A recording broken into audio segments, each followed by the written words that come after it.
UP polytechnic 2017 का model paper हल होने जा रहा है। मैथ का सबसे पहले हल होगा, उसके बाद फिजिक्स केमिस्ट्री का एक में होगा। ठीक है, पहला प्रश्न है वह लघुत्तम संख्या ज्ञात कीजिए।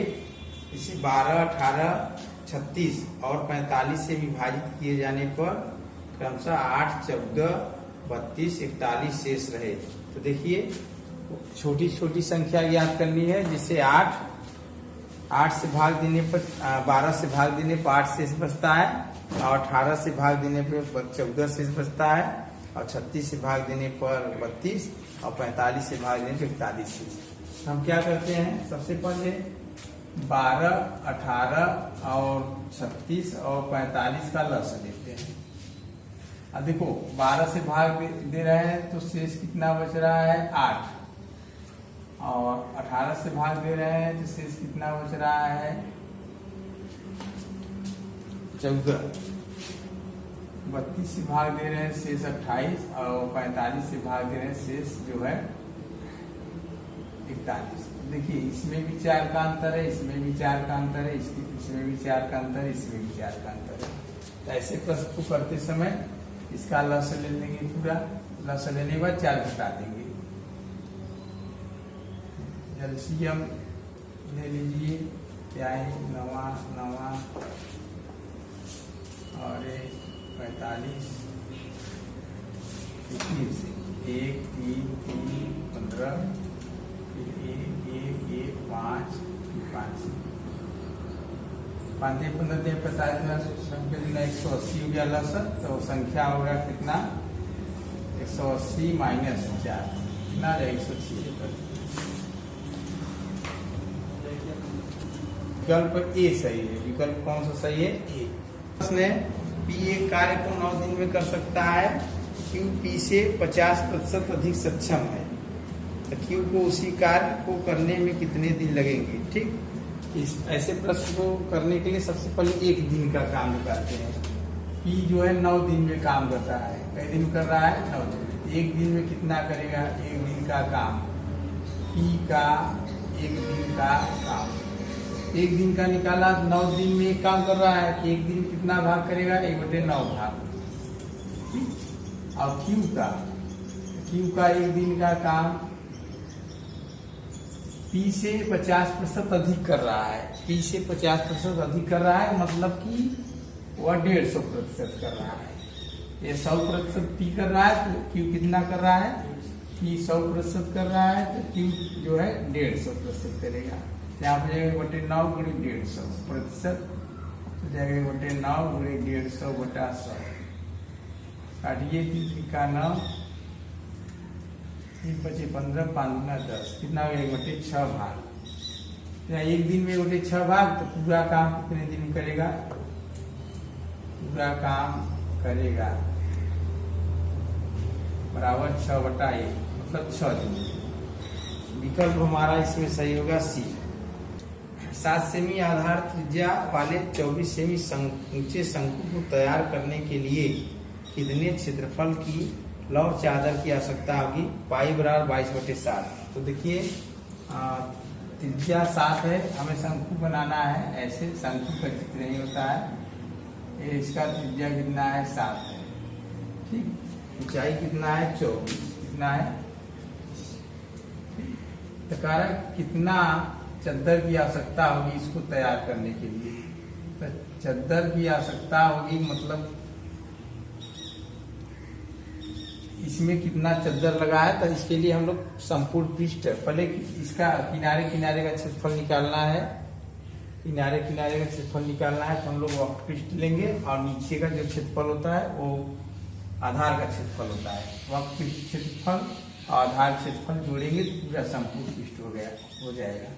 सबसे पहले तिरछी ऊंचाई निकालते हैं। तिरछी ऊंचाई यहीं निकाल देंगे, L बराबर √h² + r², तो हो जाएगा 24² + 7² हो जाएगा 576 + 49 हो जाएगा 625 इसका वर्ग लेंगे 25 हो जाएगा। ठीक है, L बराबर 25। चलिए, शंकु का संपूर्ण पृष्ठ कितना हो जाएगा, किनारे किनारे होता है पाई आर एल और प्लस आधार होता है पाई आर स्क्वायर। मान रखिए पाई आर कॉमन ले लीजिए, यहाँ पे है एल प्लस आर। मान रखिए 22/7, आर के स्थान पे 7, एल के स्थान 25 प्लस 7, ये हो जाएगा 7 7 से खत्म, 25 गुणे 32, 25 गुना 50, 7 5, 25 75, 80 सेमी स्क्वायर, 800 सेमी स्क्वायर विकल्प हमारा सही होगा। थोड़ा सा देखिए मिस्टेक 22 रहेगा यहाँ पर, तो 22 गुना 44 होगा और 22 66 और 4 70, 704 सेमी स्क्वायर होगा। विकल्प सी सही है। प्रश्न है, एक आयताकार टीन सीट 12 सेमी लंबी और 5 सेमी चौड़ी है। इसे लंबाई में इस प्रकार रोल किया जाता है कि आमने सामने के सिरों को एक दूसरे से स्पर्श करते हुए बेलन बनाया जा सके। तो बेलन का आयतन ज्ञात कीजिए। इसमें क्या करना है, ध्यान देखिए। एक आयताकार चद्दर है, ठीक, और आयताकार चद्दर है, ये 12 सेमी लंबी है और 8 सेमी क्या है, चौड़ी है। इसको ऐसे उठा के इसको ऐसे मिलाया जा रहा है, हमारा बेलन तैयार हो जाएगा। इसको ऐसे उठाकर ऐसे लगा दिए तो बेलन तैयार हो जाएगा इस तरीके का, ये इस तरीके का। अब देखो लंबाई की दिशा में फोल्ड कर रहे हैं, ऐसे लंबाई को फोल्ड कर रहे हैं। ये आधार का परिधि हो जाएगा 12, ऊंचाई कितना हो जाएगा 8, ऊंचाई 8 सेमी, यहाँ लिखेंगे h बराबर 8 सेमी।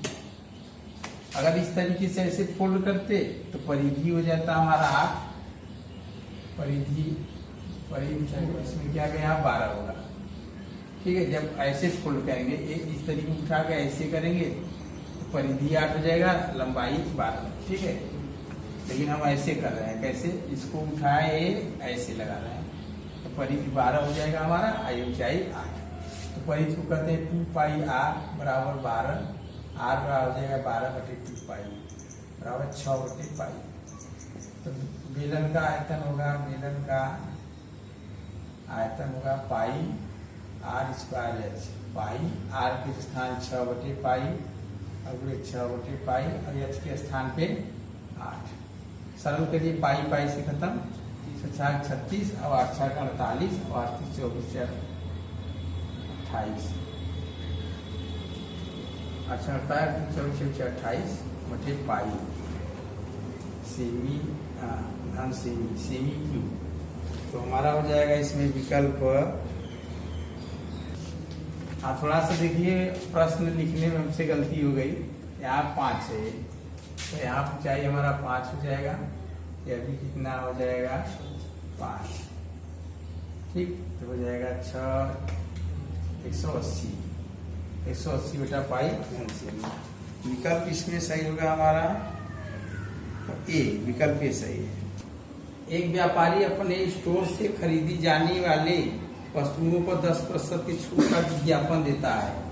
₹650 मूल्य का एक कुकर और ₹500 मूल्य का एक हीटर और ₹65 मूल्य का एक बैग खरीदने वाले ग्राहक को कुल कितनी छूट मिली। तो देखिए छूट निकालना है हमें। सबसे पहले वो कितने का सामान खरीदता है, ठीक है। सामान का कुल कीमत निकालो, सामान का कुल मूल्य कितना हो जाएगा 650 और फिर 500, फिर कितना दे रहा है 65, जोड़िए 5 और 6 5 11 और 6 5 12, कितना रुपया, कितना हो गया। अब छूट कितना मिलेगा 10%, 1215 गुणे 10/100 पूरा कर दीजिए। 1215/100, 2 अंक 10 लगा 121.5। विकल्प हमारा डी सही है। अगला प्रश्न, आय में 8 वर्ष का अंतर होने पर दो भाइयों की आय का योगफल 10 वर्ष बाद दुगुना हो जाता है। छोटे भाई और बड़े भाई की आय का अनुपात ज्ञात करो। आप देखिए इसको, बड़े भाई की उम्र हम मान ले रहे हैं, बड़े भाई की उम्र बराबर 100 वर्ष, ठीक है। छोटे भाई का क्या हो जाएगा, छोटे भाई की उम्र हो जाएगा 22 वर्ष। और दोनों की उम्र में अंतर है 8 वर्ष का। समीकरण नंबर है, दोनों की उम्र में कितने वर्ष का अंतर है? 8। फिर क्या बोल रहा है? कह रहा है कि 10 वर्ष बाद दुगना हो जाता है। कह रहा है कि अंतर होने पर दो भाइयों की आयु का योगफल 10 वर्ष बाद दोगुना हो जाता है। ठीक है, चलो 10 साल बाद कितना होगा? 10 वर्ष बाद दिया है, दोनों के उम्र का योग बराबर दोनों की उम्र का योग वर्तमान उम्र के योग। इस समय 10 साल बाद कितना आ जाएगा? x + 10, ठीक, और धन ये y + 10 होगा, क्योंकि 10 साल यह भी बढ़ेगा, 10 साल यह भी बढ़ेगा। और यहाँ क्या हो जा रहा है? x + y वर्तमान उम्र के योग, x + y और गुणे 2। सरल करो, कितना हो जाएगा? x + y + 20 बराबर 2x + 2y। और क्या करेंगे? इसको उस साइड में जो 20 बराबर हो जाएगा x + y। तो देखो x - y बराबर x + y बराबर समीकरण नंबर 2, ठीक है। x - y बराबर 8, x + y बराबर 20। इसमें क्या हो जाएगा? दोनों को सरल करिए, बहुत आसान है। x + y बराबर 20, x - y बराबर 8। ये कट गया। 2x बराबर 28, x बराबर कितना गया? 14। x बराबर इसमें 14 रखेंगे तो y बराबर कितना हो जाएगा? 14 बच जाएगा 6। तो बड़े भाई का 14 और छोटे भाई का 6 अनुपात पूछा है। अनुपात हो जाएगा x/y 14/6 7/3 7/3। तो विकल्प इसमें सही है हमारा। तो छोटे भाई बड़े भाई का अनुपात पूछा है, मतलब ये बड़े और छोटे है, तो छोटे के पहले बड़े के बाद बताना है, तो उल्टा कर देंगे। y/x हो जाएगा 3/7। विकल्प इसमें 2 सही है, बी। कह रहा है एक स्कूल के 30 शिक्षकों में से 60 वर्ष की आयु का एक शिक्षक सेवानिवृत्त हो गया। उसके स्थान पर 30 वर्ष के आयु का एक अन्य शिक्षक नियुक्त किया गया। परिणाम स्वरूप शिक्षकों की माध्य आयु कितना मतलब घटेगी बढ़ेगी हमें बताना है। तो सबसे पहले हम क्या करते हैं? देखो 30 शिक्षक हैं, 30 शिक्षक हैं और इसमें से एक जो है निकल जा रहा है 60 वर्ष वाला। 60 वर्ष का एक शिक्षक निकल जा रहा है, इसके स्थान पे 30 साल वाला आ जा रहा है। देखो सबसे पहले हम लोग क्या करते हैं? देखो ध्यान, 30 शिक्षक आयु में कमी निकाल दो। आयु में कमी कितना हो गया? पहले जो कुछ भी योग रहा हो तो उसमें से 60 निकल कर और 30 जोड़ा जा रहा है। जैसे मान लो पहले योग x था, 30 शिक्षकों की आयु का योग x। यहाँ उदाहरण समझो, 30 शिक्षकों के आयु का योग कितना है? x। 30 शिक्षकों की आयु का योग कितना है? x में से 60 निकालिए, ठीक है, ऋण 60 और फिर इसमें 30 जोड़िए। समझा? तो आयु में कमी कितना हो रहा है? 60 निकलेगा, 30 आ रहा है, तो 30 तो कम हो जा रहा है। जितना भी योग पहले होगा उसमें से 30 तो क्या हो गया? कम। अब देखो 30 वर्ष कमी हो गई, तो कमी हो गई तो औसत में कमी कितना होगा? औसत में कमी ये 30 या हो जाएगा। 30 संख्या था, औसत में कमी बराबर कमी बटे संख्या, तो 30/30 1 वर्ष की कमी हो जाएगी। औसत में 1 वर्ष की कमी होगी। विकल्प इसमें जो है बी सही है। यहाँ आयु के योग में कमी है, आयु के योग में कमी। तो पहले कुछ भी रहा हो, 60 वाला निकला 30 वाला जुड़ गया, 60 में 30 निकला 30, ये 30 कम हो गया। तो 30 कम हो गया तो औसत में कितना कमी होगा? ये कमी बटे संख्या 30/30 बराबर 1 वर्ष। गीता से 1.34 किमी की दूरी पर एक बंदूक से गोली चलाई जाती है। वह 4 सेकंड बाद आवाज सुनती है। आवाज की यात्रा करने की गति क्या होगी? ध्यान दीजिए, यहाँ गीता है, इससे 1.34 किमी की दूरी पे यहाँ से बंदूक से गोली निकलता है। बंदूक से गोली निकलता है, तो बंदूक से गोली मतलब बंदूक चला तो यहाँ से आवाज भी निकला, गोली भी निकला, आवाज, लेकिन आवाज की गति पूछा है, गोली भी नहीं। तो यहाँ से आवाज जब चला 4 सेकंड बाद गीता सुनती है। कई सेकंड बाद गीता सुनती है? 4 सेकंड बाद। तो हमें पूछा है कि आवाज का वेग क्या है और कितने वेग से इसके पास आया। वेग या 4 आता है दूरी बटे समय। दूरी 1.34 किमी है, इसको जो है मीटर बदल दो। 1 3 4 3 शून्य से गुणा करेंगे 1000 से, कितना हो गया? 1 3 4 0 बटे समय कितना है? 4 सेकेंड। 4 3 12, 1 4 4 3 12 और 4 पंजे कितना हो जाएगा? आते आप ये 2 अंक दशमलव, हम 2 अंक दशमलव देंगे, आप 1340 होगा।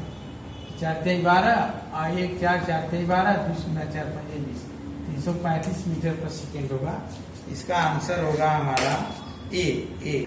अगला प्रश्न है, एक निश्चित अवधि के लिए 10% प्रतिवर्ष की दर से 1800 रुपया पर चक्रवृद्धि ब्याज 378 है, तो वर्षों के समय ज्ञात कीजिए। तो देखिए ध्यान से, 1800 रुपया का चक्रवृद्धि ब्याज जो है 378 है और 10% दर है, समय पूछा है। इसको हम कैसे कर सकते हैं? ध्यान से देखिए, पी दिया है 1800 और आर दिया है 10%, एन पूछा है, आई दिया है 300, कितना दिया है? 378। तो हम क्या करेंगे? सूत्र होता है ए बराबर P1 प्लस आर बटे 100 घाते n। ये मिश्र धन होता है। क्या होता है? मिश्र धन। तो मिश्र धन बराबर होता है मूलधन धन ब्याज। यहाँ लिख लेंगे P प्लस आई बराबर P1 प्लस आर बटे 100 घाते n। ठीक है, P के स्थान लिखेंगे 1800 और प्लस 378 बराबर फिर यहाँ 1800 और 1 प्लस 10 बटे 100 घाते हैं।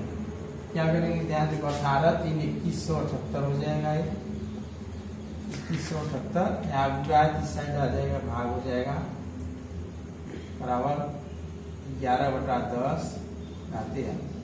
अब क्या करेंगे? इसको काटिए, देखो 6 से कटे, 6 से कट जाएगा, 36 18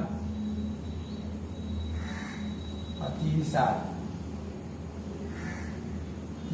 से 36, फिर 36 18 हो गया। फिर क्या बचा? यहाँ देखो 363 बटा 300, 11 बटा 10 आते हैं। फिर 3 से काटिए, हो जाएगा 121 बटे 100, 11 बटा 10 आते हैं। 11 बटा 10 का वर्ग हो जाएगा, 11 बटा 10 आते हैं।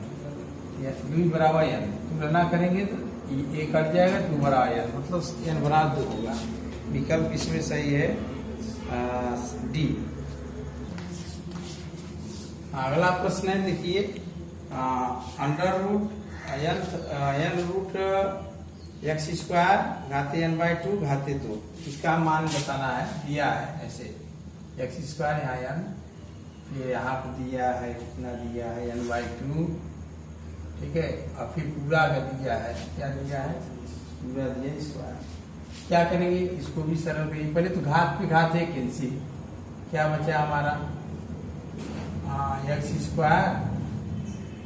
और ऐसे बचा, ठीक है। अब पूरा का क्या बचा? n बचा। फिर क्या होगा? x² घाते 1 बटा n, ये सूत्र होता है ऐसे होता है। यहाँ हो जाएगा x² घाते होता है ना, ये वाला हो जाएगा, n से n फिर कर गया x²। इसका आंसर होगा x², विकल्प है सी। प्रश्न है, अंडर 3 घाते 5 गुणे 9² बराबर 3 घाते n गुणे 3 अंडर 3 में n का मान। देखिए ध्यान से, अंडर 3 पावर 5 गुणे 9 पावर 2 है बराबर 3 पावर n गुणे 3 अंडर 3 पूछा है। तो देखिए हम n का मान कैसे निकालेंगे, n बराबर जब करेंगे तो n बराबर करेंगे तो सब ये सब सारा नीचे चला आएगा। तो अंडर 3 घाते 5 का मतलब होता है अंडर 3 गुड़े अंडर 3 2 से 2 अंडर रूट से 1 3 बना, फिर 2 अंडर रूट से 1 3 बना, ऐसे का 9 अंडर रूट 3 क्या हो गया। अब गुड़े 9 स्क्वायर 9 गुड़े 9 बराबर 3 घाते n गुड़े 3 अंडर रूट 3, ये इससे कैंसिल हो गया। क्या बचा 9 गुड़े 9 अपान 3 बराबर 3 घाते n। ठीक है, 3 का 9, इसमें 2 3 इसमें 2 3 4, 3 घाते 5 बराबर 3 घाते n बराबर 5। फिर से समझ लो 9 में 2 3 है, इसमें भी 2 है, 2 2 4 5, 3 घाते 5 बराबर 3 घाते n बराबर 5। इसमें विकल्प सही है डी। यदि x पावर 4 प्लस 1 अपान x पावर 4 बराबर 119 हो तो x घाते 3 माइनस 1/x घाते 3 का मान होगा। तो देखो दिया है x पावर 4 प्लस 1 अपान x पावर 4 बराबर 119। इसमें हम क्या करते हैं, इसको ऐसे लिखते हैं a इस प्रकार का लिख के घाते 2 माइनस 2 बराबर 119। इसको उस साइड भेजते हैं, x स्क्वायर प्लस 1 अपान x स्क्वायर बराबर 121 और वर्गमूल ले लीजिए। यहाँ की स्क्वायर हटेगा तो इधर वर्गमूल, x स्क्वायर प्लस 1 अपान x स्क्वायर बराबर अंडर रूट 121, इसका वर्ग 11। फिर इसको तोड़ माइनस में तोड़ना है, इसको इसका 2 सूत्र होता है, एक होता है x प्लस 1 अपान x स्क्वायर माइनस 2, एक होता है x minus 1/x square plus 2। हमें पूछा है x घाते 3 माइनस 1/x घाते 3 का मान, हम माइनस वाला लगाएंगे कि कौन सा लगाएंगे, हाँ इसके स्थान पे लिखेंगे, ये वाला नहीं, इसके स्थान पे लिखेंगे तो बराबर 11। इसको उस साइड भेजिए, x माइनस 1/x स्क्वायर बराबर हो जाएगा 11 में से 2 निकला 9, फिर वर्गमूल ले लीजिए, ये ऐसे 3 हो जाएगा। और इसका घाते 3 पूछा है, ये समीकरण नंबर है। अब क्या पूछा है, x घाते 3 फिर ये होता है x घाते 3 का मान पूछा है। इसका सूत्र होता है ये ऐसे प्लस 3x माइनस 1 अपान x, इसका सूत्र ये होता है। मान रख दीजिए फट से, इसके स्थान लिखेंगे 3 घाते 3 धन 3 गुड़े 3 होती 27, 27 में से 9 निकलेगा, हमारा बचेगा 18। विकल्प हमारा सही है। इसमें देखिए 27 से प्लस हो जाएगा 9 36 होगा। इसमें विकल्प हमारा सही है ए। थोड़ा सा देखिए विकल्प में थोड़ा सा कई विकल्प मिल रहे हैं, तो सही विकल्प हम निकालते हैं। यहाँ वर्गमूल है 9, इसका वर्ग यहाँ स्क्वायर है 9, तो वर्गमूल लेंगे तो प्लस माइनस हो जाएगा, तो प्लस माइनस हो जाएगा, तो यहाँ प्लस माइनस रखेंगे और यहाँ पर भी क्या रखेंगे प्लस माइनस, तो मिला जुला कि हमारा उत्तर आ जाएगा प्लस माइनस 36। कितना आएगा प्लस माइनस 36। यहाँ समीकरण है। अगला प्रश्न है 999x प्लस 888y बराबर 1332। अब 888x प्लस 999y बराबर 555, तो x square minus y square के बराबर होगा। इसको अच्छे से देखो, 999x प्लस 888y बराबर 1332, फिर 8x प्लस 999y बराबर दिया है इसमें 555, 5 5 5। हमें निकालना है x square minus y square का मान। हम क्या करेंगे, इसको x plus y x minus y कर लेंगे, इसका मान चाहिए हमें। तो हम क्या करेंगे, इसको जोड़िए एक बार, जोड़ेंगे 9 17 9 17 18 9 17 18, ये हो गया x प्लस, इसको जोड़िए, यहाँ समीकरण एक धन 2 करेंगे, ये भी हो जाएगा 1887 बराबर 5 2 7 5 3 8 5 3 8। सब में कॉमन है, ले लीजिए, तो x प्लस वाई हमारा हो जाएगा 1801 हो जाएगा, x प्लस वाई बराबर 1। समझ आया ना, कॉमन लेके काट दिए भाई, नहीं आया तो ऐसे लिख लो, ऐसे x प्लस वाई बराबर 1887, x प्लस वाई बराबर हो जाएगा 1, समीकरण नंबर 1। अब क्या करेंगे, समीकरण 1 माइनस 2 करो, तो माइनस 2 करेंगे तो 111x माइनस 111y बराबर हो जाएगा 13 से 5 निकालिए, ये हो जाएगा 7, 8, 7, 1। यहाँ पे 111 कामा ले लीजिए, हो जाएगा x माइनस वाई बराबर 1387। x माइनस वाई बराबर हो जाएगा 1787 अपन 111। इसको काटिए, एक बार में जाएगा, भाग दे दीजिए भाई, 3 से ही काट दीजिए, 3 × 15, 3 से नहीं कटेगा। चलो हम भाग देते हैं, 1787 में 111 से भाग देते हैं, 7, 6, 7।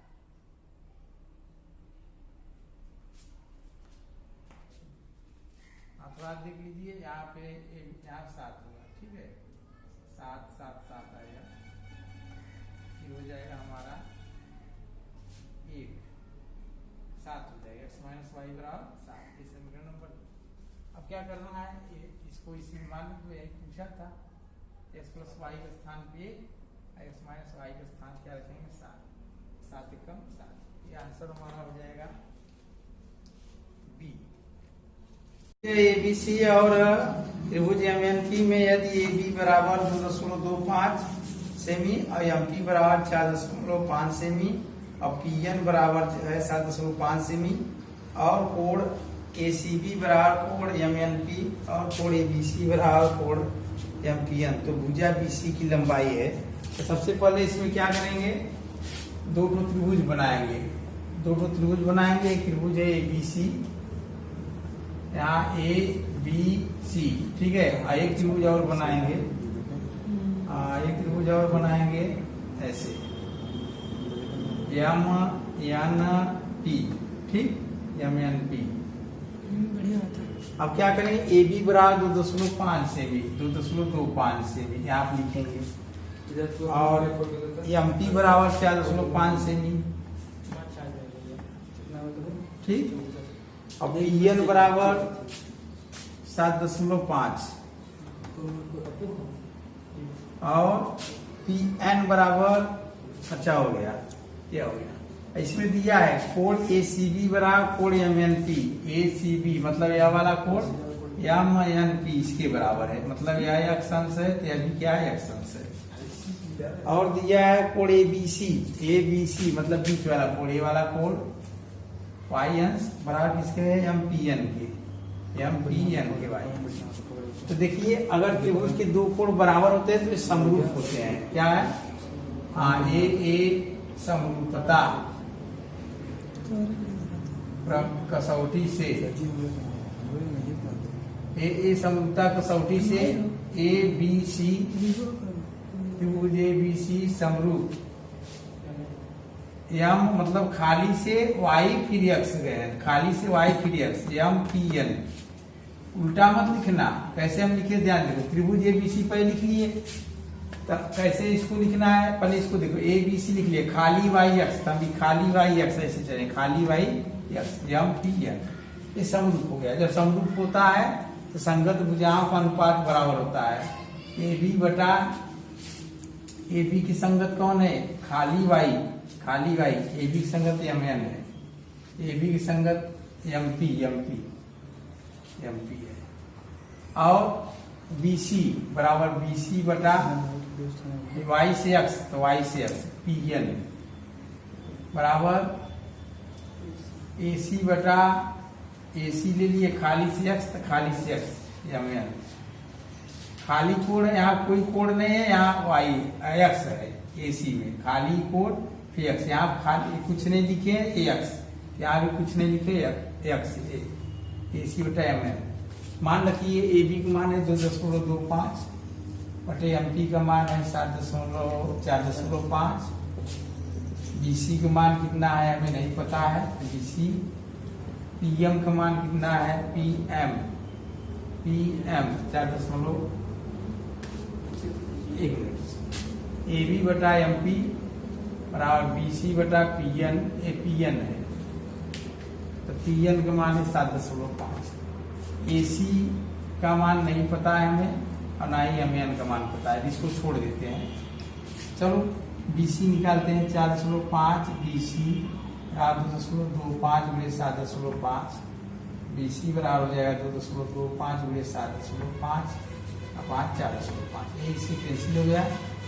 और ये 5 बार में इससे यहाँ कट जाएगा, 5 × 25 5 चौका 20 22 5 गुणे 7.5 5 7 35 5 से 25 5 से 35 37 एकम दशमलव। तो देखो ध्यान से यहाँ पे 0.5 आएगा, यहाँ पे दोनों दशमलव आए पे 0.5 गुणे 7.5 3.75 से भी आएगा। तो आंसर हो गया,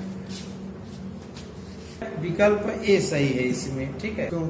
हाँ, अगला प्रश्न है, एक दिए गए समभुज त्रिभुज एबीसी में, समभुज है मतलब समान भुजा है, त्रिभुज DEF क्रमशः AB BC और AC के मध्य बिंदु है, तो चतुर्भुज BEFD पूर्णतः क्या है?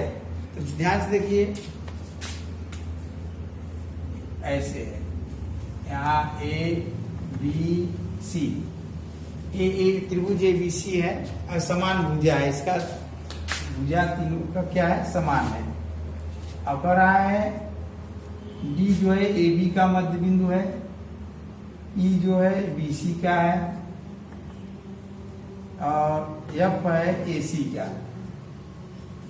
इसमें बोला है चतुर्भुज BEFD, BEFD, ठीक है, BEFD एक कौन सा चतुर्भुज है? तो पहली बात देखो ध्यान से, अगर यह भुजा A है तो यह A/2 हो जाएगा, क्योंकि मध्य बिंदु को मिलाने से, मध्य बिंदु को मिलाने वाली रेखा तीसरी भुजा के समांतर और आधी होती है। इसका प्रमेय होता है, मैं एक बार फिर से बोल दे रहा हूँ, त्रिभुज की भुजाओं को मध्य बिंदु से मिलाने वाली रेखा तीसरी भुजा के समांतर और आधी होती है। यह A है तो A/2, यह भी A है क्योंकि समबाहु त्रिभुज है, तो यह भी कितना हो जाएगा, A/2, ठीक है।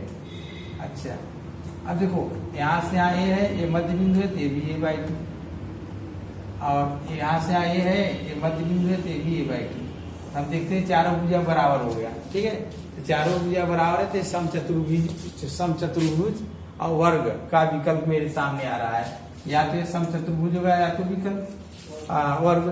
तो समचतुर्भुज में वर्ग होने में कोई चांस नहीं है, वर्ग के विकर्ण बराबर होते हैं, पहली बात।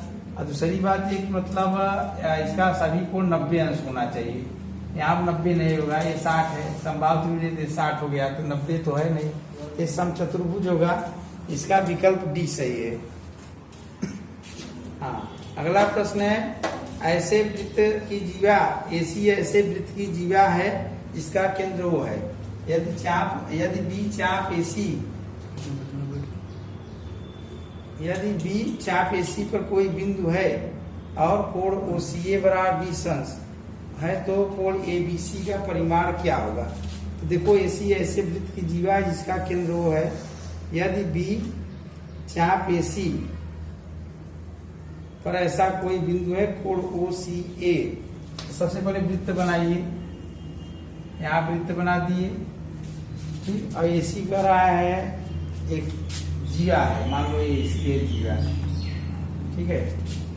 अब करा AC पर AC जो चाप है इस पे कोई बिंदु B है, यहाँ मैं B लिख दिया, और कोण OCA बराबर 20 अंश, OCA ये 20 अंश है, और बोला है कोण ABC का परिमाण क्या होगा? कोण ABC मतलब यह वाला कोण पूछा है, यह कोण पूछा है। देखो इसको हम, इसके लिए हम क्या करते हैं, इसको ऐसे मिला देते हैं, यहाँ से यह 20 अंश है तो यह भी कितना होगा 20 अंश, क्योंकि बराबर भुजा है, बराबर कोण बनाती है, यह भुजा बराबर है। अगर यह यहाँ 20 अंश बनाए तो यहाँ पे ये भी 20 अंश बनाएगा। अब देखो यह वाला कितना होगा, कोण O होगा 180 माइनस 20 प्लस 20 हो जाएगा 180 माइनस 40, 140 अंश यह हो गया, यह 140 अंश हो गया। इधर का निकाल देते हैं, इधर में कोण हो जाएगा 360 माइनस 140, क्योंकि पूरा 360 होता है, यह 140 है, तो 360 में से 140 निकाल दो, कितना बचेगा 0 2 1, ठीक है। 120 140। अब देखो यार 120 हो गया, 120 का आधा यहाँ माने चाप द्वारा केंद्र को बना कोण परिधि को बने कोण का दुगुना होता है। यहाँ 120 है तो यहाँ 60 हो जाएगा। यहाँ लिखेंगे कोण ABC बराबर एटा जी गुणे 120 बराबर 60। ये है हमारा विकल्प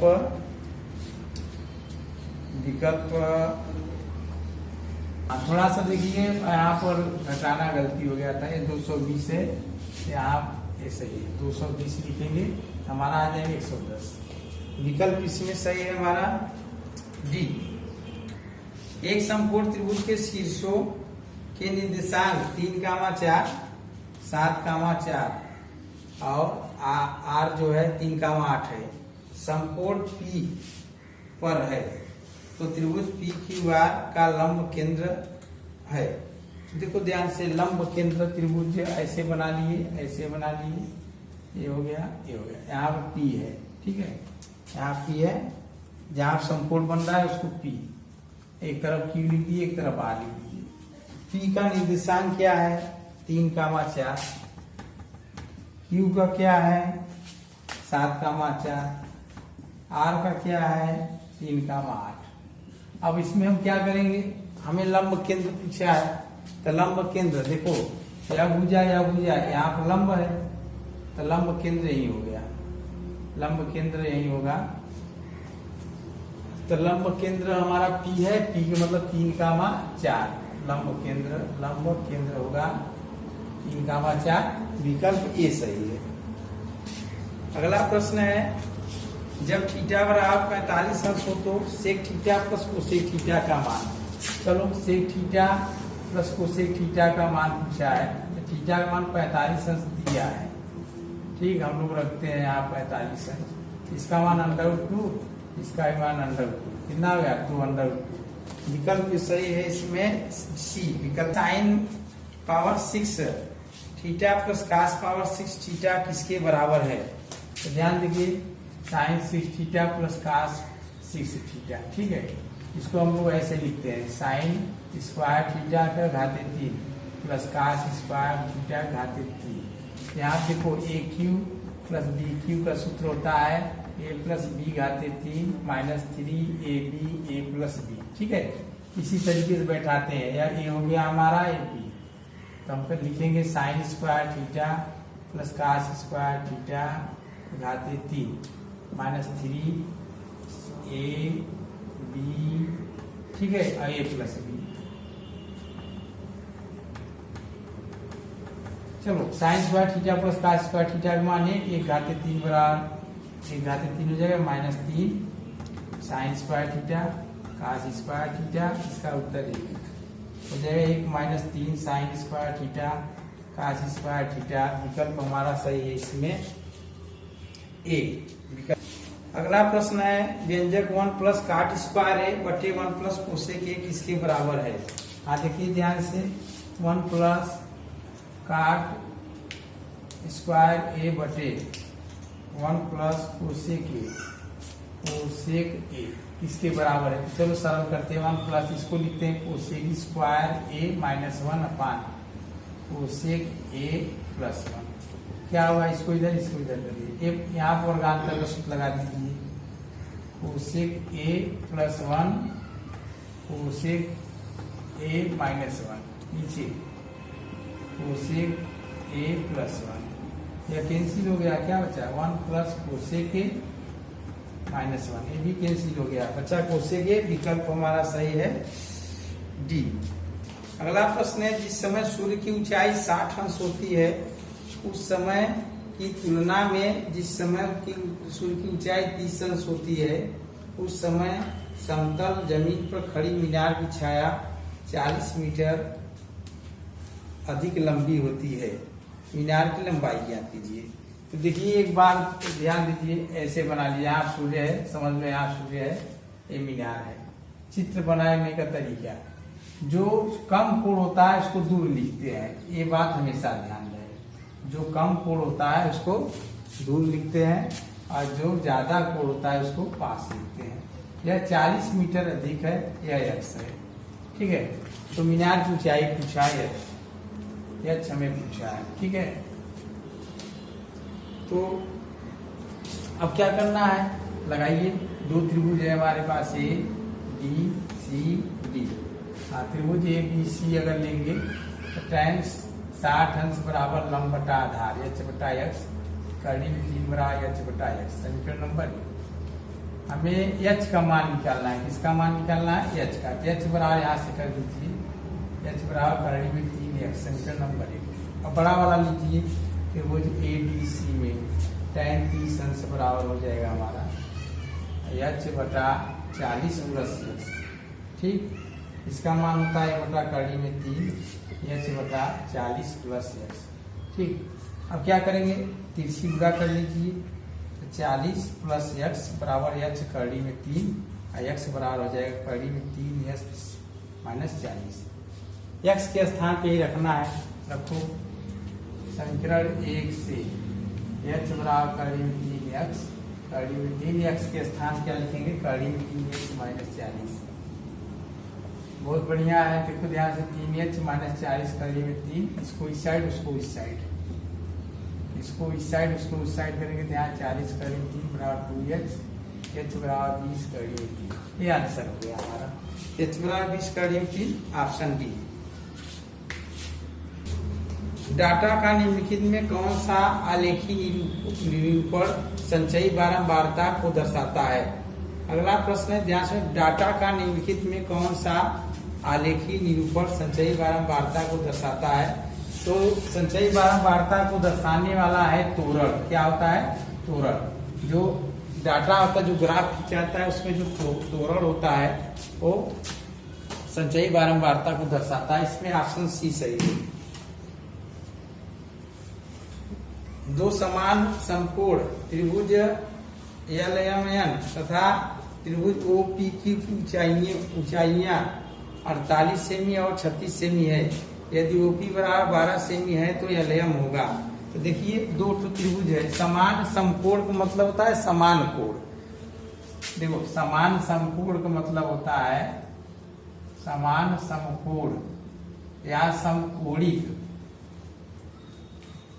समकोणिक या समरूप, ये तीनों एक ही बात होते हैं, ठीक है।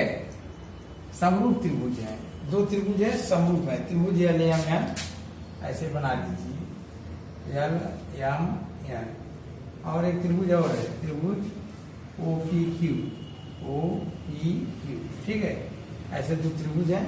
एक की ऊंचाई 48 सेमी है, एक की ऊंचाई है 36 सेमी। अब OP बराबर यहाँ 12 है, OP हाँ, ऊंचाई बोला है। हाँ, LM ऊंचाइयाँ 48 सेमी और 36 सेमी है। OP बराबर 12 तो LM, ठीक है। इसको मत लिखिए। इसमें जो ऊंचाई है त्रिभुज की वो कितना है, H1 में मान ले रहा हूँ 48, और इसका ऊंचाई H2 में मान ले रहा हूँ कितना है 36, और OP दिया है 12।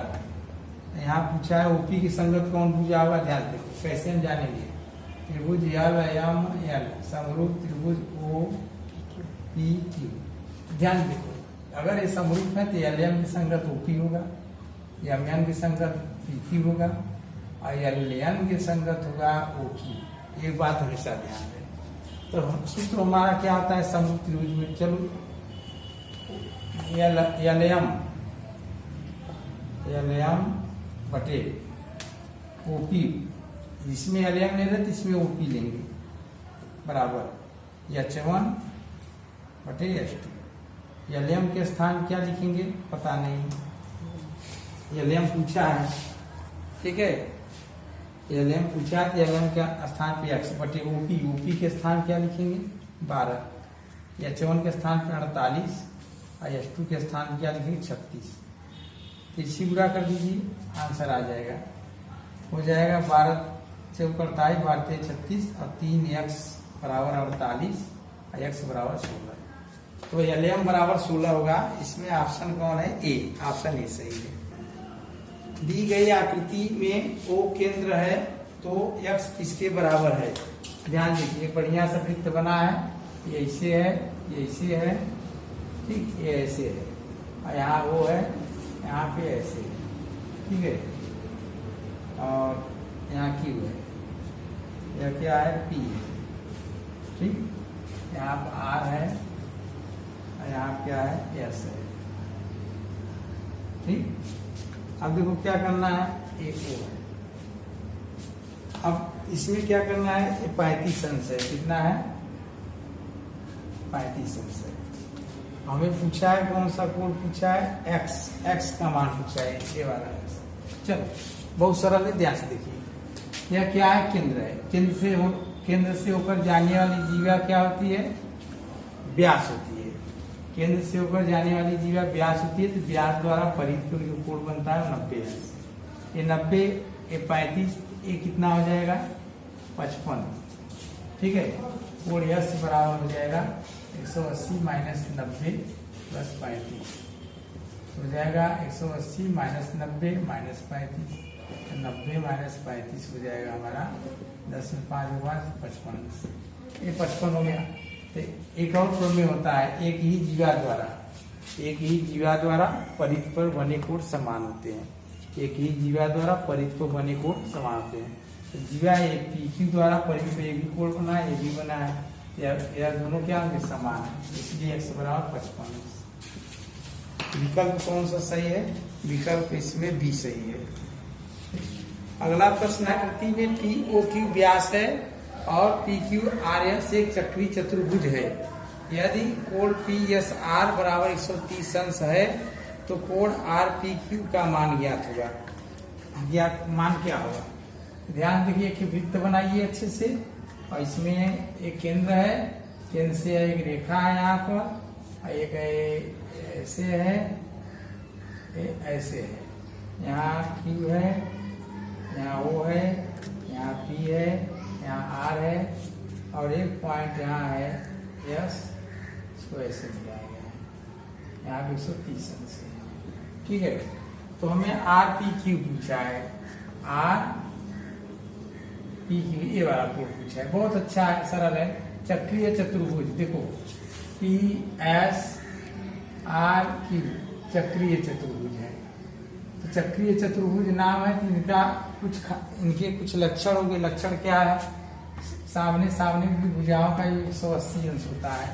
कोण S प्लस कोण Q बराबर 180, कोण Q बराबर हो जाएगा 180 माइनस, ये उधर जाएगा तो S के 130 लिख दीजिए, बराबर हो जाएगा 150, ठीक है, ये 50 हो गया। ये व्यास द्वारा परिधि पर कितना कोण बनता है? 90। अर्धवृत्त का कोण कितना होता है? समकोण, तो कितना हो जाएगा? कोण P बराबर हो जाएगा, मतलब कोण RPQ बराबर 90 माइनस 40, 90 माइनस 50 बराबर 40 होगा। ध्यान देखो, त्रिभुज के दो कोण पता है, तीसरा निकालना है, इसको जोड़ो 140, 180 में से 140 निकाल दो 40, ठीक है। इसमें ऑप्शन हमारा हो जाएगा A। प्रश्न है, 8x square minus 18x plus 9 का गुणनखंड होगा। तो देखिए 8x square minus 18x plus 9, इसका गुणनखंड करना है। 9 8 72, तो 72 और 12 6 72, 8x स्क्वायर 12x 6x धन 9 पूरा कर दीजिए। 4x कामन ले लिए, 2x माइनस 3, 3 कामन ले लीजिए, 2x माइनस 3, 2x माइनस 3 और 4x माइनस 3। इसमें ऑप्शन हमारा हो जाएगा ऑप्शन नंबर डी सही है। प्रश्न है, यदि द्विघात समीकरण x square minus 19x plus 10 बराबर 0 के दो मूल हैं, तो इन दोनों मूलों का योगफल। ध्यान देखिए, x स्क्वायर 19x धन 10 बराबर 0, तो मूलों का योग बराबर होता है माइनस b बटा a। तो माइनस b, a या हो गया, b या हो गया, c या हो गया, माइनस 19 बटे a कितना गया? धन 19। ये ऑप्शन नंबर इसमें हो गया C। अगला प्रश्न है, यदि समीकरण x स्क्वायर माइनस 6kx धन 5 बराबर 0 का एक मूल 5 है, तो k का मान ज्ञात करो। तो ध्यान से देखिए, इसका एक मूल दिया है, x स्क्वायर माइनस 6kx धन 5 बराबर 0, एक मूल 5 दिया है, एक मूल 5 दिया है, संतुष्ट करेगा तो 5 स्क्वायर ऋण 6 के गुणे 5 धन 5 बराबर 0, 5 से 25, 5 30, 25 ऋण 30 के धन 5 बराबर 0, तो के बराबर इसमें हो जाएगा 1, के बराबर 1 होगा, ऑप्शन नंबर होगा बी। प्रश्न है यदि ए पावर एक्स बराबर बी पावर वाई बराबर सी पावर जेड तथा बी स्क्वायर बराबर ए सी, तो वाई का मान बताओ। देखो ध्यान से, ए पावर एक्स बराबर बी पावर वाई बराबर सी पावर जेड बराबर के मानते हैं, तो ए बराबर हो जाएगा के, ए बराबर हो जाएगा के घात 1 बटा एक्स, ए का मान, अब बी बराबर हो जाएगा के घात 1 बटा वाई और सी बराबर हो जाएगा के घात 1 बटा जेड।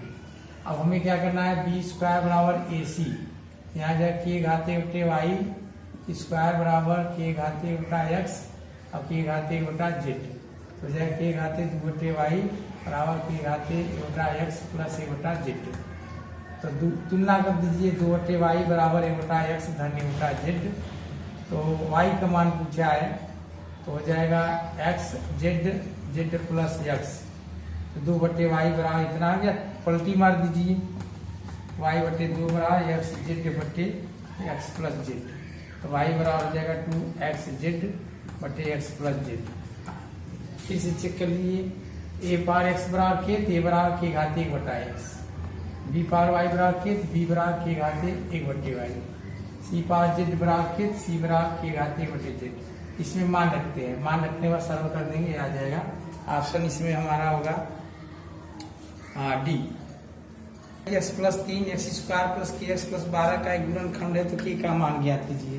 तो ध्यान देखिए, एक्स स्क्वायर प्लस के एक्स प्लस 12 का एक गुणनखंड एक्स प्लस 3 है, तो गुणनखंड है तो शेष क्या होगा, 0, तो इसको पी एक्स लिखते हैं बराबर, शेष निकालने का तरीका एक्स प्लस 3 है, एक्स बराबर -3 रखेंगे यहाँ पर, पी ऋण 3 बराबर ऋण 3 स्क्वायर प्लस के गुणे ऋण 3 धन 12। ये देखो शेषफल निकालने का तरीका है, ठीक, तो हो जाएगा यहाँ 0 लिखेंगे, 9 माइनस 3 के प्लस 12, तो के बराबर हो जाएगा 7, तो के बराबर 7 हो जाएगा, ऑप्शन इसमें सही है बी।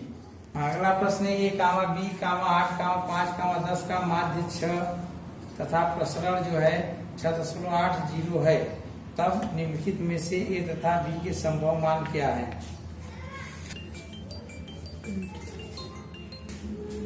देखिए ध्यान से, ए कामा बी कामा 8 कामा 5 कामा 10, माध्य इसका कितना है 6, तो ध्यान से देखो हम क्या कर सकते हैं इसमें, पहले प्रसरण, प्रसरण क्या होता है, प्रसरण बराबर होता है sigma x minus x bar square बटे एन, ठीक, तो एक्स के स्थान पर लिखेंगे ए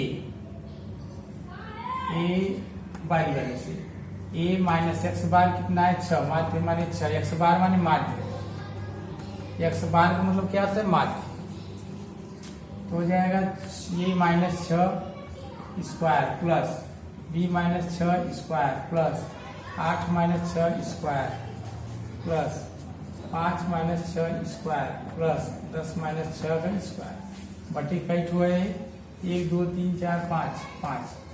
यहाँ प्रसरण दिया हुआ है, कितना दिया हुआ है प्रसरण 6.80, इसका पूरा कर दीजिए, यहाँ पर हो जाएगा 5 में 0 55 40 5 के 30 4 34 बराबर a-6 का वर्ग प्लस b-6 का वर्ग और 2 गुना 4 और 1 और 16, 16 4 20 से 21, 34 में से 21 निकाल दीजिए, बचेगा 13, हो जाएगा a-6 का वर्ग प्लस b-6 का वर्ग।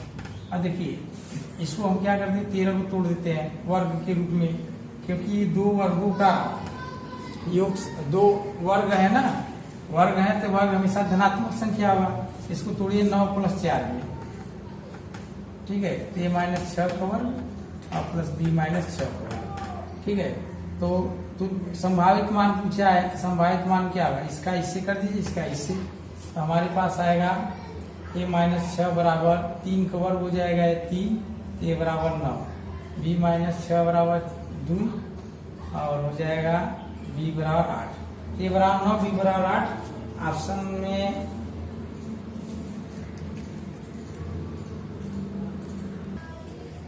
अब देखिए इसका आंसर ए भी हो सकता है, ए भी, लेकिन विकल्प में मैच नहीं कर रहा है, तो हम लोग क्या करेंगे, वर्ग में a माइनस 6 का वर्ग और 6 माइनस 1 का वर्ग दोनों क्या होता है, सेम होता है।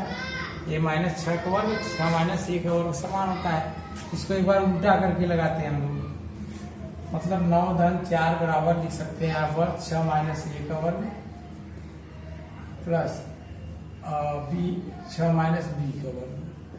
तुलना करेंगे तो हो जाएगा 6 माइनस a बराबर हो जाएगा 3, तो a बराबर 3 और 6 माइनस b बराबर हो जाएगा 2, तो b बराबर हो जाएगा 4।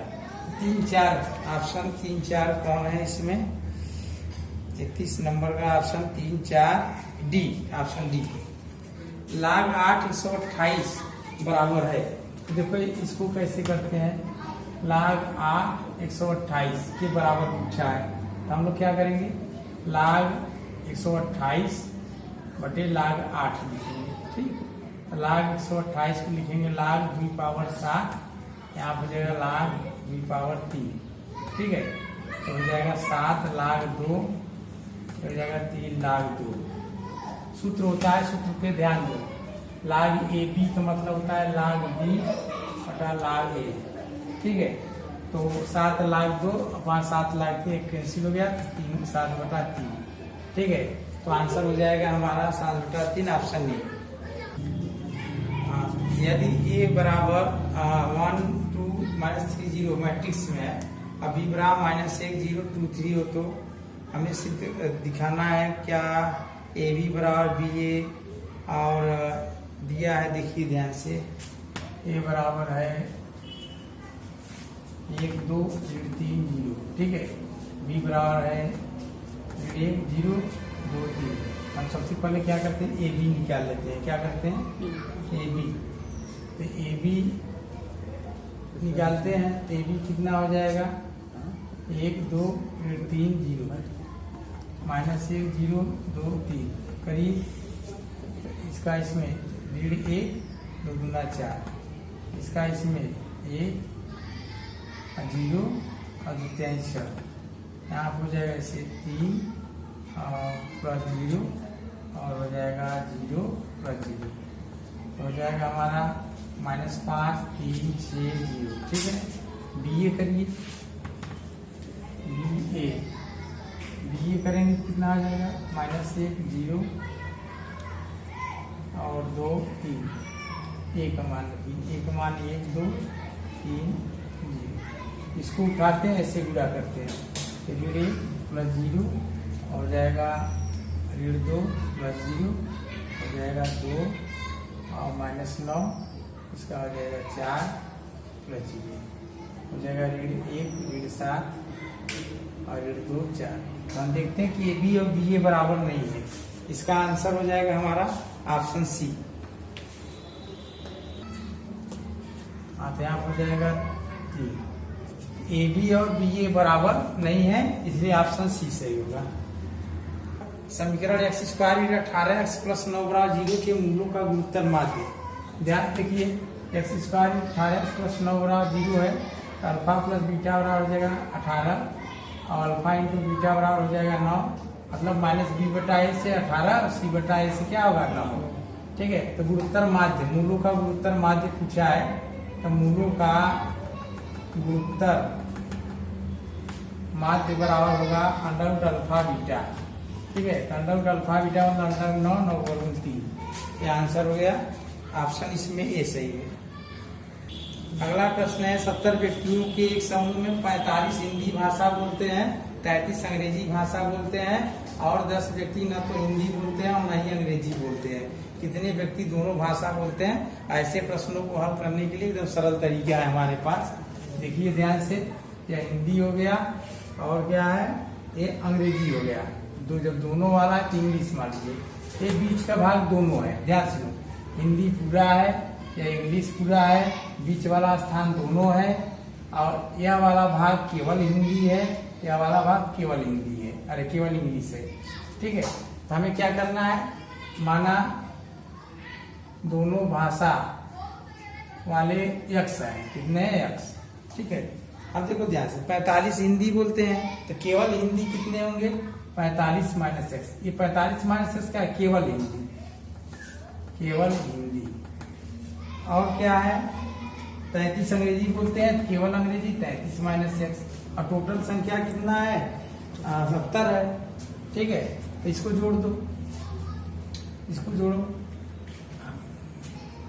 भाषा बोलने वाले हिंदी प्लस इंग्लिश कितने हो गए टोटल, हिंदी प्लस इंग्लिश करेंगे तो 45 माइनस एक्स प्लस एक्स और प्लस 33 माइनस एक्स।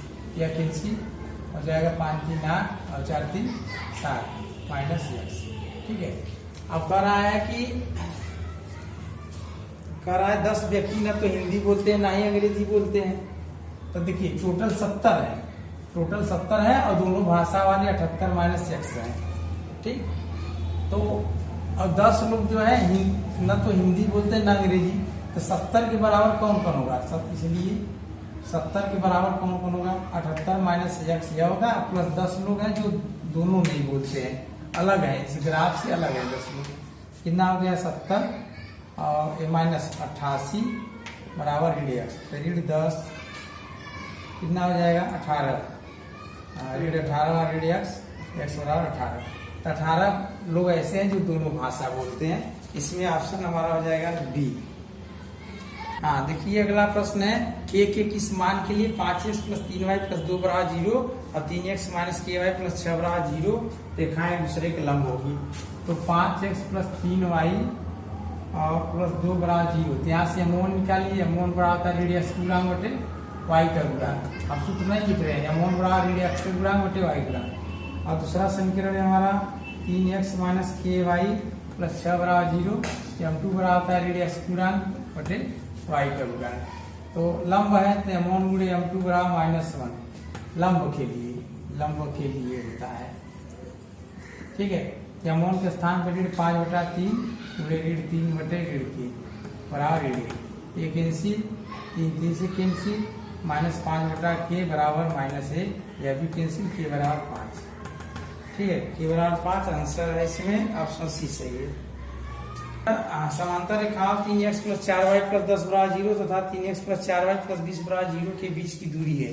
तो देखो ध्यान से 3x प्लस 4y प्लस 10 बराबर 0, यहाँ c1 हो जाएगा 10 बटे अंडर रूट, अरे p1 बराबर हो जाएगा 10 बटे अंडर रूट a स्क्वायर धन b स्क्वायर, तो 3 स्क्वायर प्लस 4 स्क्वायर होता है ऐसे। p1 बराबर होता है c बटे अंडर रूट a स्क्वायर धन b स्क्वायर, यह a या b या c। ठीक है इसी प्रकार है 3x प्लस 4y प्लस 20 बराबर 0, तो यहाँ p2 हमारा कितना हो जाएगा 20 बटे under root 3 square plus 4 square. हल करो 20 बटे 5, यहाँ हो जाएगा 10 बटे 5, ये हो जाएगा 2, ये हो जाएगा 4, 20 की दूरी p2 माइनस p1 2 मात्रक, d बराबर हो जाएगा p2 माइनस p1, 4 माइनस 2 बराबर 2 मात्रक होगा। आंसर इसमें होगा सी। हाँ एक समचतुष्फलक का आयतन 64 कड़ी में 3 है, इसकी ऊंचाई होगी। तो समचतुष्फलक का आयतन होता है, समचतुष्फलक का आयतन होता है 2 करड़ी में 2 बटे 3 गुणे भुजा घाते 3। अब देखो ध्यान से आयतन दिया है 64 करड़ी में 3, 64 करड़ी में 3 बराबर 2 करड़ी में 2 बटे 3 पूरे भुजा के x मान ले रहे हैं। ठीक है पूरा करिए, देखिए कितना आता है 64 तिहाई हो जाएगा 3 के 12 3 का 18 19 करड़ी में 3 अपान 2 करड़ी में 2 बराबर x घाते 3, या यहाँ हो जाएगा या नीचे काटिए 2 18 6 12 96 under root 3 upon under root 2 बराबर x घाते 3। ठीक इसको सरल करिए, सरल कीजिए थोड़ा सा, सरल कैसे होगा 96 को हम लिख सकते हैं 48 गुणे 2, 48 गुणे 2 गुणे करड़ी में 3 बटे अंडर रूट 2 बराबर x घाते 3। 2 इसमें 2 करड़ी में 2 है, 2 करड़ी में 2 है तो हो जाएगा करड़ी में 6, हमारा हो जाएगा 48 करड़ी में, एक करड़ी में 2 कैंसिल हो जाएगा और एक तो करड़ी में 2 बचेगा, करड़ी में 6 बराबर हो जाएगा x घाते 3। अब 16 3 48, इसको और कैसे कर सकते हैं? 3 16 ध्यान से देखो, गुणनखंड करिए। 48 होगा 2 गुणे 2 गुणे 2 गुणे 2 गुणे 3, 2 4 में 8 16 3 48। इसका आ जाए करड़ी में 3 गुणे करड़ी में 2 और 103। इसको 2 2 लिखते हैं, ऐसे 2 2 लिखिए। इसको भी 2 लिखिए, इसको भी 2 लिखिए, ठीक, इसको भी 2 लिखिए। और इसका हो जाएगा √3 गुणे √2 और 103। 1 2 3 4 5 6 7 8 9, 9 ठो 2 है तो घनमूल लेंगे 3 ठो बचेगा, ये ऐसे, ठीक। 9 ठो है, 3 3 का पेयर बनाएंगे, 3 ठो निकलेगा। यहाँ भाज्य 3 है ना, 3 का मतलब 3 3 का पेयर बनाना होगा, ठीक। यहाँ चलिए 1 2 3, 3 ठो करड़ी 3 है, 1 2 3 ठो है, एक ठो पेयर निकलेगा, x, ठीक है। कितना आ जाएगा? 2 करड़ी में 6, इसका 2 करड़ी में 6 बराबर x, ये x का मान निकलेगा। और क्या पूछा? ऊंचाई। ऊंचाई का सूत्र होता है, ऊंचाई का सूत्र होता है h बराबर 2 बटे √3 गुणे x, x माने भुजा, तो 2 बटे √3 गुणे x के स्थान क्या लिखेंगे? 2 करड़ी में 6, 2 दूना 4 हो जाएगा, करड़ी में 3 खत्म, करड़ी में 3 निकल जाएगा, और 2 करड़ी में 2 करड़ी में 4 गुणे 2 बराबर 8, 8 से नहीं आएगा। ऑप्शन हो जाएगा इसमें हमारा किस नंबर का? ऑप्शन हमारा हो जाएगा डी। एक व्यक्ति एक बैंक के आवर्ती खाते में 200 रुपये प्रतिमाह जमा करता है तथा 9% वार्षिक ब्याज की दर से ब्याज पाता है। 1 वर्ष पश्चात कितनी राशि होगी? ध्यान देखिए, पहले महीने में 200, दूसरे महीने में 400, दूसरे महीने में 400, फिर तीसरे महीने में 600, ऐसे चौथे, ऐसे लास्ट महीने में 12 में 2400। कितना रुपया जमा किया? तो कुल मूलधन कितना हुआ? जो 200 कामा ले लीजिए, 1 धन 2 धन 3 धन, ऐसे डाटा धन 12, 1 से 12 तक का जोड़ कितना होगा? 200 गुणे 12 गुणे 13 बटे 2। ध्यान देखो, n+1/2 योग होता है, 1 से 12 तक का जोड़ हो जाएगा, तो छक्का 12 बटे 6 78, 200 गुणे 78, 78 गुना 2 बटे 16, 1560 रुपया, ठीक है। अब इसमें क्या करना है? हाँ, तो यहाँ पे हो जाए इतना। अब देखो क्या पूछा है इसमें, करा 1 वर्ष पश्चात कितनी राशि होगी, तो ब्याज निकाल लीजिए। ब्याज बराबर हो जाएगा मूलधन PRT बटा 100, P के स्थान 15,600, R के स्थान पे लिखेंगे हम 9, और T के स्थान पे बटे 12 गुणे 100, ऐसे ऐसे ऐसे कट गया, 3 3 का 9, 3 4 का 12, 4 3 12, 4 9 36, 3 9 27, 3 3 का 9 117 रुपया ब्याज। 15,600 में 117 हम लोग जोड़ते हैं, 15,600 में 117 रुपया जोड़ते हैं, 7 1 7 5 1, 15,717 रुपया आएगा। तो हाँ देखिए ध्यान से, 117 रुपया ब्याज आ गया, ऐसा ही है। तो मूलधन उसका ये 15,000 नहीं होगा, मूलधन इसका 24 होगा। पूरा लास्ट में उसका टोटल कितना हो जा रहा है? 200 200 200 200, 12 महीने 2400 ये 117 ये कितना हो जाएगा? 2400 7 1 5 2517, 2517 विकल्प इसमें होगा बी। अगला प्रश्न है √3/7। अगला प्रश्न √3/7 घाते x+1 बना 343/27 में x का मान कितना आ जाएगा? √3/7 घाते x+1 बराबर 343/27, ये हो जाएगा √3/7 घाते x+1 बराबर 3/7/3 घाते 3, ठीक है। अब देखो क्या होगा, ये 3/7 घाते x+1/2 बराबर 7/3 घाते 3। तुलना करेंगे क्या हो जाएगा? x+1/2 बराबर 3 बराबर 5।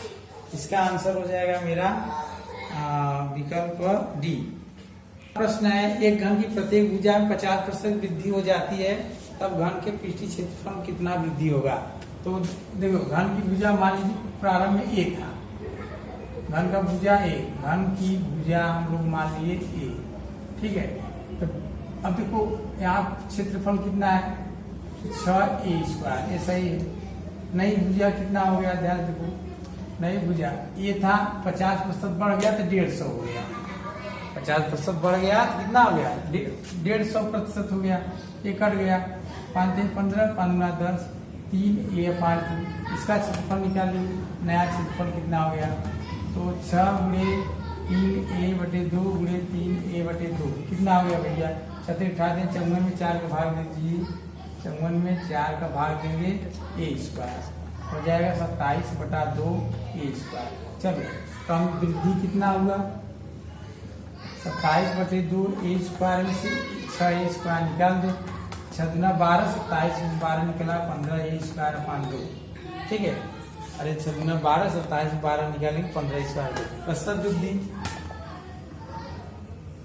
प्रतिशत वृद्धि हो जाएगा 15a²/2, प्रारंभिक मान 6a² × 100, a² से a² कट गया, 15/12 × 100, 5 3 15 नहीं, 3 25 15, 3 14 12, 4 25 25 5 125% आएगा, 125% वृद्धि होगा। विकल्प जो है इसमें आपका सी सही है। हाँ, श्रेणी 1 घाते 3 + 2 घाते 3 + 3 घाते 3 + 4 घाते 3 n घाते 3 का योग है। देखो ध्यान से, घनों का योग होता है, प्राकृतिक संख्याओं में घनों का योग होता है n + 1/2 घाते 2, तो यहाँ हो जाएगा n² n + 1², नीचे 2 × 4, यह आंसर होगा। इसमें ऑप्शन है हमारा डी, नहीं ऑप्शन हमारा है सी। चलिए अगला प्रश्न है, एक निम्नलिखित समीकरण निकायों में से किसके अनंत हल है। अनंत हल के लिए हमें क्या चेक करना है, a1/a2 = b1/b2 = c1/c2, ठीक है। अगर जो समीकरण इस नियम का पालन करेगा उसके वही अनंत हल होगा। इसमें हो जाएगा, इसका ऑप्शन हो जाएगा ए वाला ऑप्शन सही। एक बेईमान दुकानदार अपने लागत मूल्य पर सब्जी बेचने का दावा करता है, लेकिन क्रय तथा विक्रय करते हुए भार में 25% का धोखा देता है, उसका शुद्ध प्रतिशत लाभ है। देखो शुद्ध प्रतिशत लाभ क्या हो जाएगा, इस प्रकार के सवाल में ट्रिक्स है। शुद्ध लाभ, प्रतिशत शुद्ध लाभ हो जाएगा 1 - r/100 - r, जितने प्रतिशत का वो धोखा देता है वही रख दो, अगुड़े 100 हो जाएगा 1 - 25/100 - 25 और 100 कितना हो गया है भाई, 1 - 25/75 100, 1 - 1/3 100 हो जाएगा 2/3 100, हो जाएगा 200/3 हो जाएगा 66 सही 2/3%। ऑप्शन इसमें हो जाएगा हमारा बी। प्रश्न है, sin 70 + cos 40 / cos 20 + sin 50 का मान ज्ञात करो।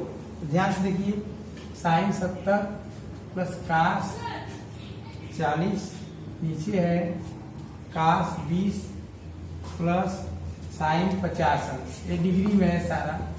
अब हम क्या करेंगे, देखो ध्यान से, ये sin 70 है, इसको sin 50 लिख सकते हैं, sin 70 + sin 50, ठीक है।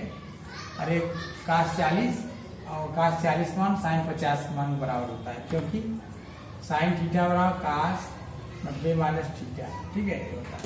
यहाँ cos 20 है, इसको लिखते हैं sin 70, cos 20 को sin 70 लिख देंगे, ये sin 50।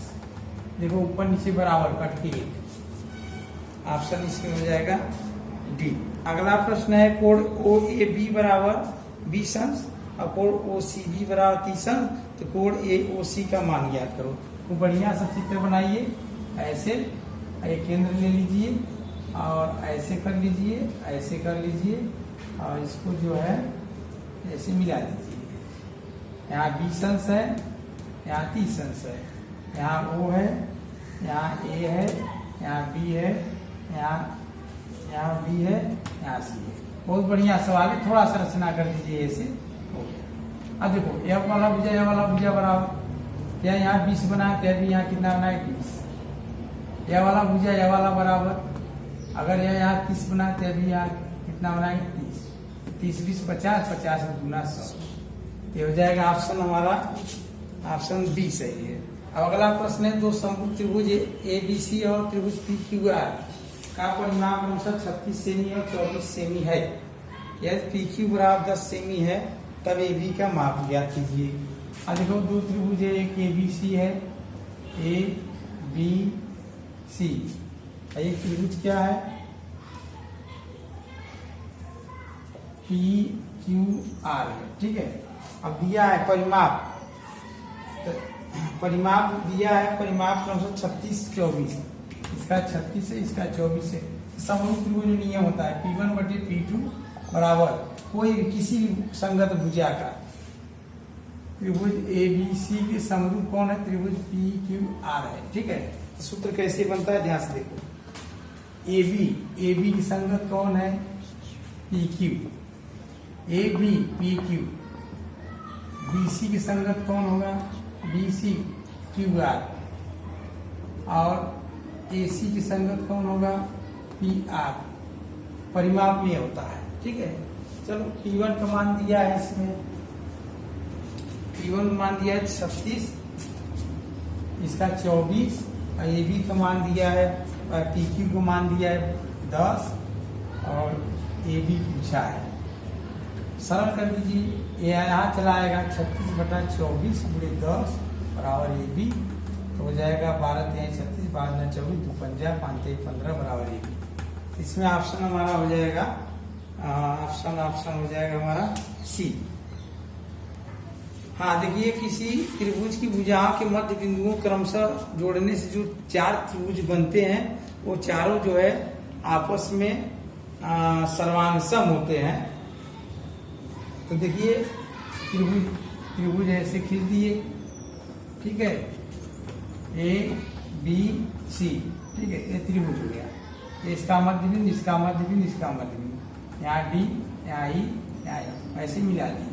मिलाने पर जो 4 त्रिभुज बने, 1 2 3 4, जब 4 त्रिभुज बनते थे, चारों क्या होते हैं सर्वांग सम होते हैं। क्या होते हैं सर्वांग सम, जितना है इतना है, ये सब सारा चीज हर चीज में बराबर होते हैं, इसलिए सर्वांग सम होते हैं। इसका ऑप्शन डी सही है।